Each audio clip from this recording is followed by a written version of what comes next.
Olá, muito boa noite. É sempre muito bom estar aqui com vocês.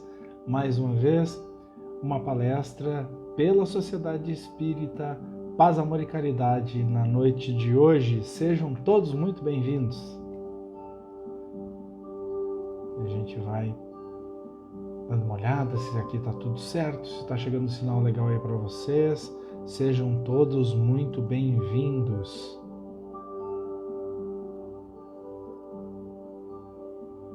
Boa noite, Carla, seja bem-vinda. Boa noite, João Lauro. Que legal. Áudio e vídeo chegando certinho para vocês aí.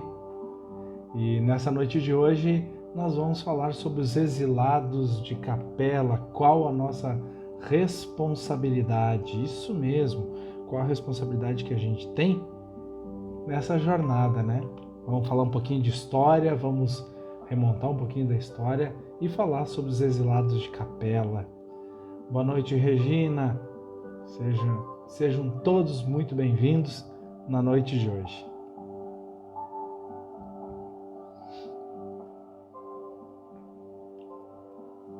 Ó, José Roberto aí com a gente também. Boa noite, meu irmão. Que legal. Estamos aqui mais uma vez juntos, reunidos para uma exposição espírita pela página da Sociedade Espírita Paz, Amor e Caridade. Tema da noite de hoje, exilados de capela, qual a nossa responsabilidade? Vou pedir para você, onde você estiver aí na sua casa, nesse momento, se coloque numa posição tranquila, relaxada, para a gente fazer a nossa prece de abertura do trabalho da noite de hoje. Amado amigo Jesus, mais uma vez estamos aqui juntos, congregando forças e energias nessa noite de hoje, com um tema para que a gente possa ampliar os nossos horizontes e possa buscar de verdade os ensinamentos necessários para que a Tua luz nos ilumine na jornada terrena. Que os nossos amigos espirituais estejam conosco nessa noite, nos abençoando no trabalho que aqui se sucede e que permeia a todos os lares, aonde alcança o nosso sinal, aonde estendemos as nossas energias e aonde nos conectamos. E que para que isso tudo aconteça, amado amigo Jesus, fica conosco, hoje, aqui, agora e sempre. Que assim seja. Gente, é muito legal estar aqui com vocês na noite de hoje. O nosso tema é um tema instigador. Boa noite, Dina. Boa noite, Rafa. O nosso tema da noite de hoje são os exilados de capela, né? Qual a nossa responsabilidade? E dando início ao trabalho da noite de hoje, a gente vai remontar um pouquinho a história, né? Boa noite, meu irmão Ricardo. Legal que você está aqui com a gente.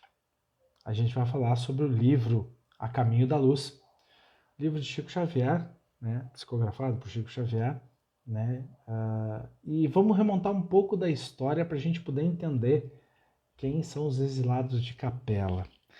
Essa história remonta entre mais ou menos 5.000 anos até 10.000 anos antes de Cristo, que é o fim da Idade da Pedra, que culmina com a chegada dos egípcios e os hebreus aqui na nossa civilização, que a gente chama de orbe na Terra. Grandes civilizações, que a gente também precisa dizer que antes seria uma pré-história e depois, com a chegada dos egípcios e dos hebreus, a gente vai entender um pouquinho como é que começa a se contar a história através das escritas, dos hieróglifos, sânscritos, os sinais, tudo isso veio com essas civilizações. E Emmanuel nos traz o seguinte: há vários milênios, um dos planetas de Capela, que guarda muitas afinidades com o globo terrestre, atingiu o ponto máximo em um dos seus extraordinários ciclos evolutivos. Alguns milhões de espíritos rebeldes lá existiam, dificultando o progresso daqueles povos cheios de piedade e virtudes. Durante uma conversa, é muito interessante que eu fui pegar vários pontos para que a gente possa remontar na nossa cabeça como é que se montou essa história. Boa noite, Benoni. Então, durante uma conversa de Chico Xavier com Geraldinho, que era um fiel escudeiro que acompanhou a obra de Chico Xavier durante muito tempo. Boa noite, Raquel. E ele fez a seguinte pergunta para o Chico, uma pergunta muito interessante para que a gente vai responder depois, ao longo do tempo aqui. Chico, como saber se eu sou um degradado de capela, né? Quem é um degradado de capela e quem está fazendo a sua evolução aqui na Terra? Quem destinou a Terra para fazer sua evolução e quem é um degradado de capela? Na sequência eu já vou contar para vocês como é que foi. Durante a história do universo, vários planetas passaram por períodos evolutivos. E os habitantes que neste momento não acompanhavam essa evolução foram transferidos para outros planetas, por vezes em massa, o que é chamado das imigrações espirituais. Então, assim como aquele orbe que foi supracitado antes, que chegou ao seu ponto máximo de evolução, que ele passou. Nós estamos aqui num tempo de provas e expiações e estamos na transição planetária. Então nós estamos passando por um outro momento evolutivo. E foi mais ou menos o que aconteceu. E esses espíritos revoltados, inclusive, e depois a gente vai entender isso, acabaram vindo para cá. Há muitos milênios, um planeta do sistema solar de Capela, estrela de constelação de Cocheiro, passou por um período de evolução, sendo que milhões de espíritos foram encaminhados ao nosso planeta para contribuir com o avanço tecnológico e expiarem seus males, aprendendo a humildade e o amor simbolizados na figura de Adão. O que são as passagens, a figura adâmica, ou ainda as raças adâmicas, que a gente vai ver um pouquinho mais à frente. E não tem como falar sobre Capela sem pontualmente falar sobre essa estrutura. E nós estamos falando entre 10.000 e 5.000 antes de Cristo, para a gente poder entender. E é interessante porque no livro A Gênese, eu também trouxe aqui alguns compilados, no livro A Gênese, o codificador, Allan Kardec, depois de aludir às questões de emigrações e imigrações coletivas de espíritos de um mundo para o outro, faz clara referência à raça adâmica no capítulo 11, no capítulo 11, no capítulo 11, faz uma referência muito clara sobre a raça adâmica, que é um trechinho que eu trouxe aqui para vocês. De acordo com o ensino dos espíritos, foi uma dessas grandes imigrações, ou se quiserem, uma dessas colônias de espíritos, porque é assim que a gente vê, né? Vinda de outra esfera que deu origem à raça que simboliza na figura de Adão, e por essa mesma razão chama raça adâmica.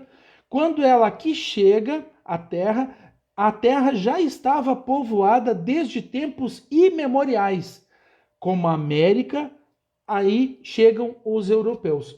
Olha só, então quando essa raça adâmica veio, quando chegaram os primeiros exilados, eles chegaram aqui e já existia, os povos já estavam aqui habitando. Então, tinham os povos ainda primitivos. E vinham esses povos que vinham para cá nos ajudar com tecnologia, com tudo, com um vasto conhecimento. E aí a gente vai entender também algumas coisas muito pontuais com relação às civilizações mais antigas, que por sua vez nós não conseguimos entender muitas coisas até hoje. Então é muito importante que a gente entenda como é que foi formado esses povos. E olha só, aí a gente vai trazer a formação dos povos, nós vamos ter 6 grandes raças. E essas raças, 2 aqui já viviam, e outras 4 vinham degradadas do orbe. terra, mundo regenerador. O que eles vinham aqui? Eles vinham na terra um mundo regenerador, vinham um mundo escola. A terra oferece para eles a oportunidade que todos possam vir e quitar as suas consciências. Olha só que interessante. É através desses povos que hoje vivemos aqui na Terra esta transição. Gente, aí a gente precisa mais uma vez balizar a história. Quando a gente diz que hoje a gente está vivendo essa transição planetária, nós sofremos uma influência muito grande de todos esses exilados que vieram para cá para nos ajudar no nosso desenvolvimento. Imaginem o seguinte, nós estamos falando de 5 a 10 mil anos antes de Cristo e nós estamos em 2.000 anos depois de Cristo. Olha o tempo que foi necessário para que a gente conseguisse fazer com que o nosso orbe fosse agora um planeta que está nessa transição planetária, trazendo isso. Boa noite, Sociedade Espírita Amor, Fé e Caridade de Pantano Grande. Gratidão. Valme também está junto com a gente. Boa noite, Valme. Então, aí a gente vai entender algumas coisas. Olha só que legal. Boa noite, Maurício.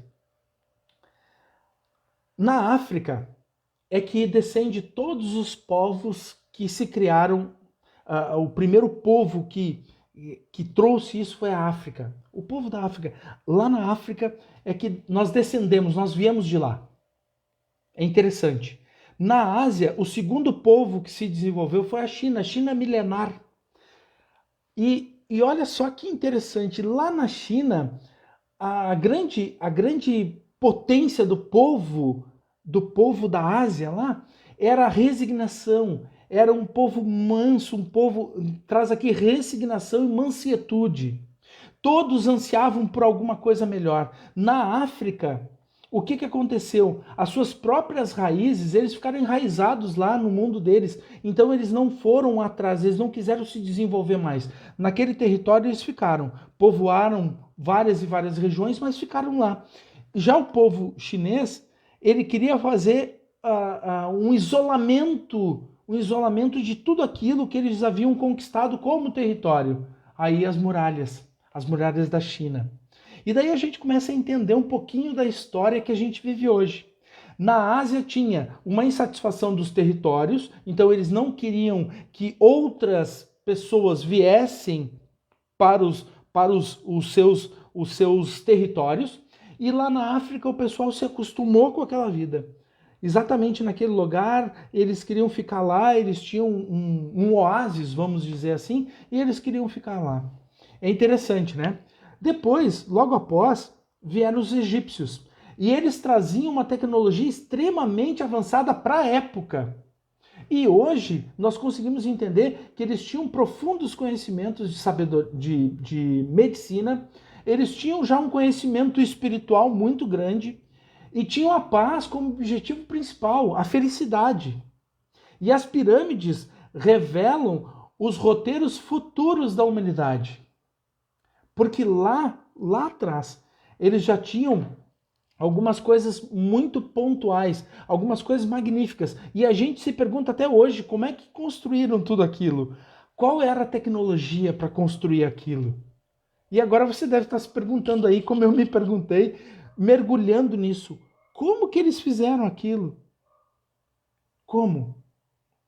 Eles já tinham um profundo conhecimento. Nenhum povo da Terra lidou tão bem com a morte e com a comunicação dos espíritos como os egípcios. Eles já tinham clareza absoluta sobre isso. E muito do que nós conhecemos hoje, muito do que nós entendemos hoje sobre a imortalidade da alma, precede de lá, vem daquele povo. A imortalidade da alma e a comunicabilidade dos espíritos. Mas daí qual era a chaga do povo egípcio?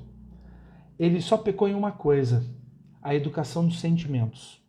E permitiu-se desvios diante da grandeza da sua obra. Então, eles foram iludidos pela grandeza da obra. E aí foi que, infelizmente, o povo egípcio sucumbiu. Assim como o povo africano sucumbiu naquela época por não querer mais da vida.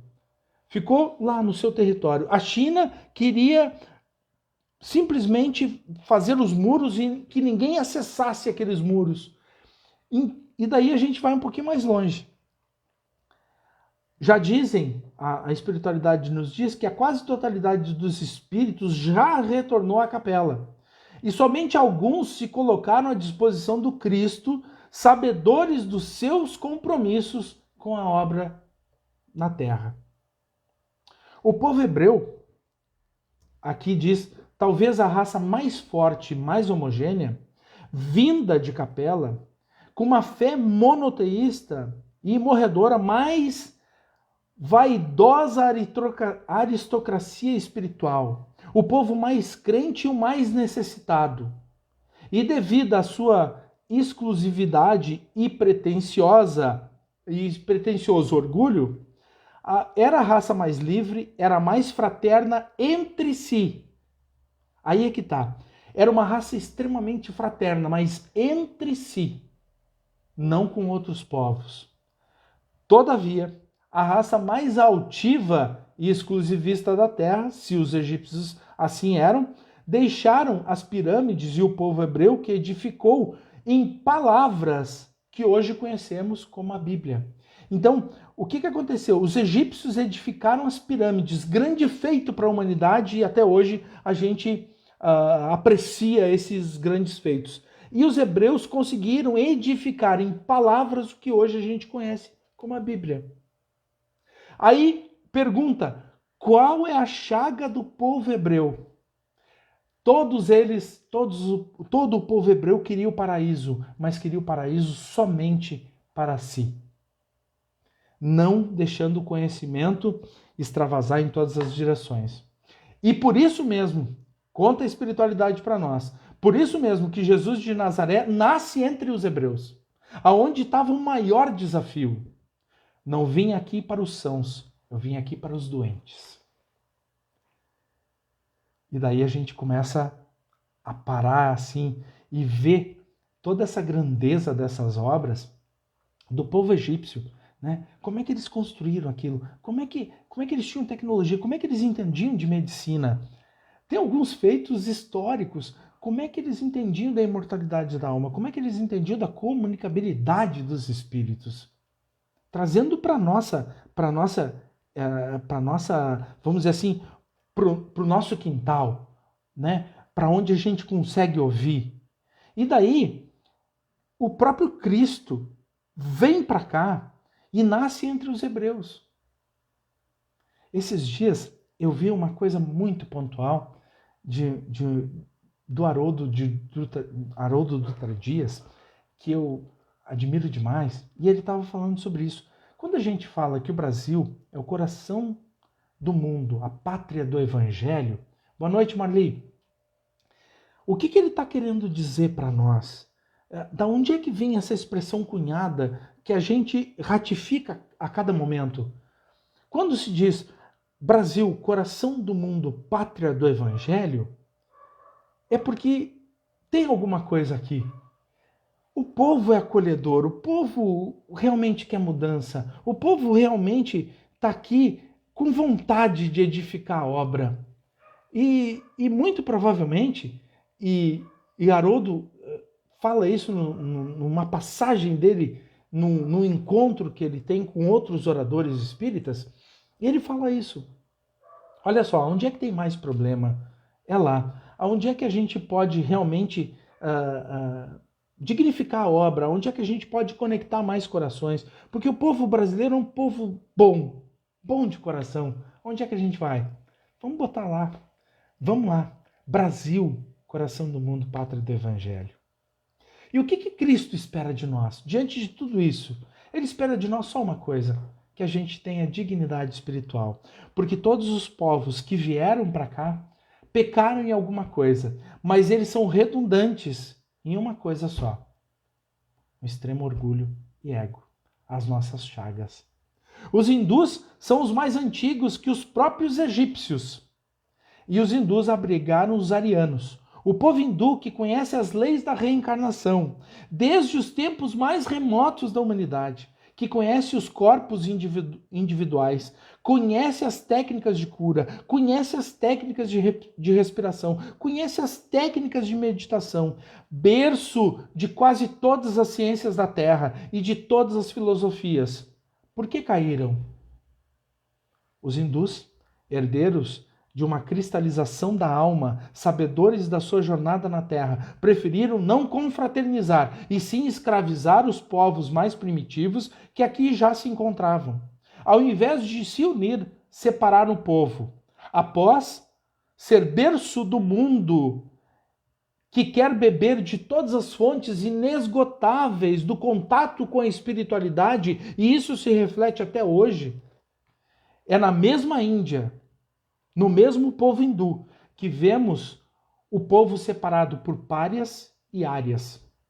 Uma separação truculenta, sempre a mesma chaga do orgulho e do exclusivismo, a dominância sobre o seu semelhante, sempre esta ferida aberta, escancarada, que não deixa com que o trabalho seja um trabalho digno e regenerador do Cristo aqui na Terra.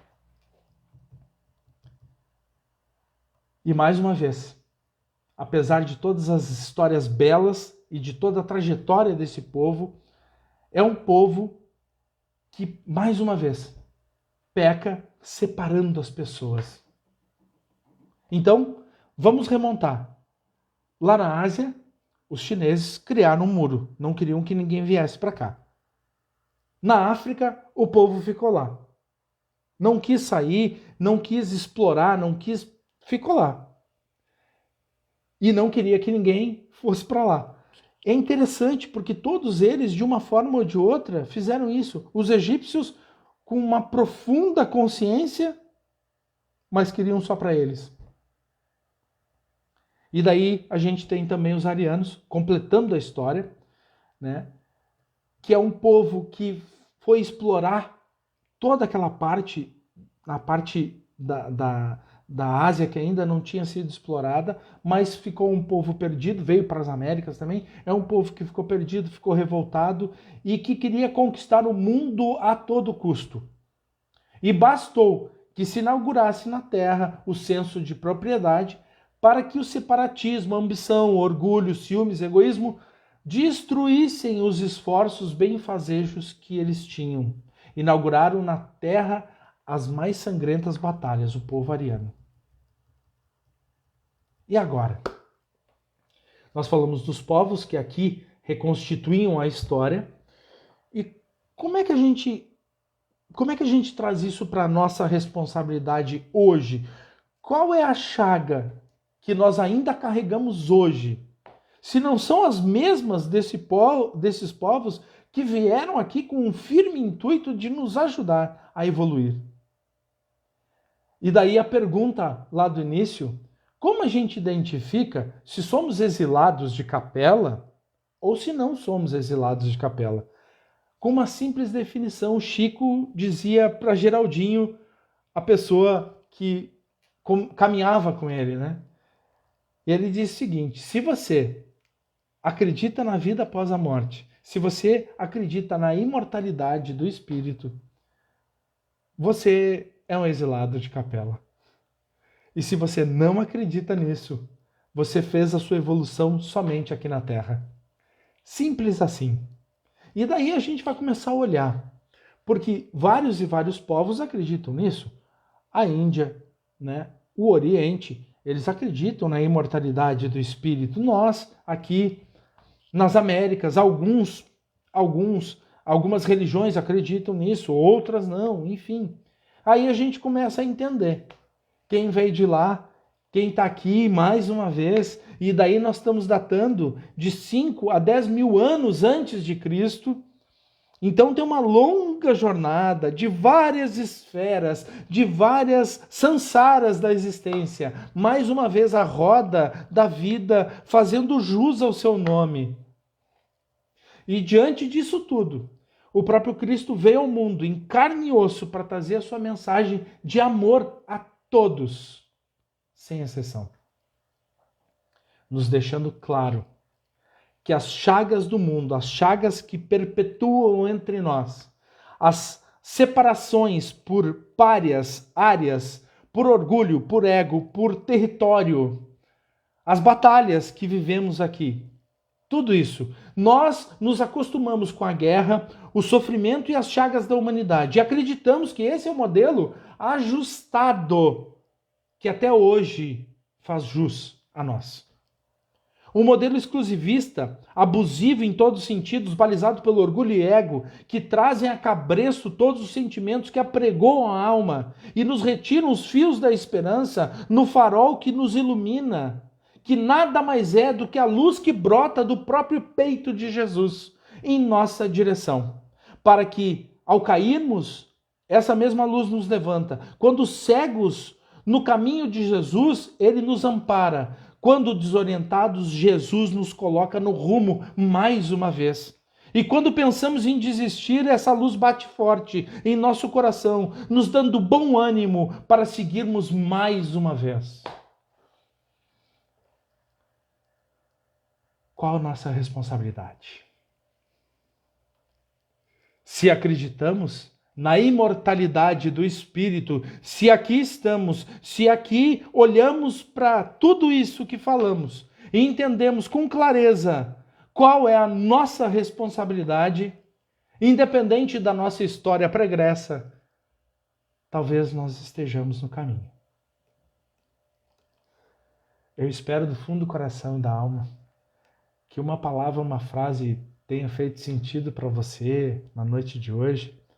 Esse é um tema extremamente vasto e que poderíamos falar horas e horas a respeito, mas a gente tem um tempo aqui e eu fico muito feliz de poder estar junto com vocês. Eu sempre agradeço demais a oportunidade do trabalho. E mais uma vez, eu tive a oportunidade de estar aqui com vocês. Gratidão. O Benoni, muito bem apresentado, amigo Marcelo. Com certeza a presença divina que ilustra suas apresentações. Que ilustra a todos nós. A todos nós. Muito obrigado, seu João, pela reflexão. Obrigado. Gente, gratidão imensa. Eu espero do fundo do coração, que nem eu falei antes, que uma palavra, uma frase tenha feito sentido para você. Vamos à nossa prece de encerramento.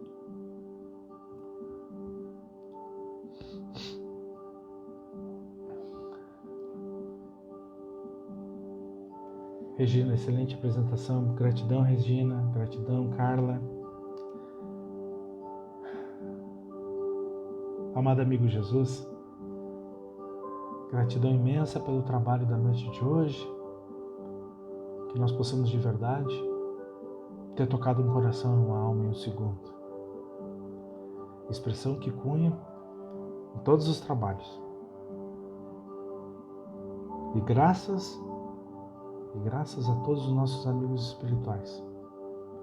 Porque aqui todos nós servimos de canais para que a espiritualidade maior se manifeste. Que sejamos de verdade instrumentos do Cristo na seara da existência. Que possamos de verdade levarmos a chama crística a cada coração desolado diante da nossa presença. Que possamos tocar um coração e uma alma. Que possamos abraçar um irmão, uma irmã que necessita de amparo espiritual naquele instante. Que possamos deixar nosso orgulho, nosso ego de lado e possamos enxergar a estrada da existência como uma grande oportunidade para nos fazermos melhores a cada momento. Sim, porque o caminho é de refazimento. O caminho é de esperança, de luz, de paz, de amor, de luz, de remissão. E assim continuamos aqui. Aos nossos amigos espirituais, a nossa imensa gratidão. Ao nosso amigo e Mestre Jesus, a nossa imensa gratidão. A todos os amigos que estão juntos nessa jornada, de mãos dadas com essa grandiosa luz de Jesus que brota no nosso coração. Que possamos de verdade sermos instrumentos da espiritualidade maior. E que para que isso tudo aconteça, amado amigo Jesus, fica conosco, hoje, agora, aqui e sempre. Que assim seja. Muito obrigado, gente. Gratidão imensa. Espero do fundo do coração que uma palavra ou uma frase tenha feito sentido para você, tenha tocado seu coração e sua alma em um segundo. Gratidão, um forte abraço e até a próxima.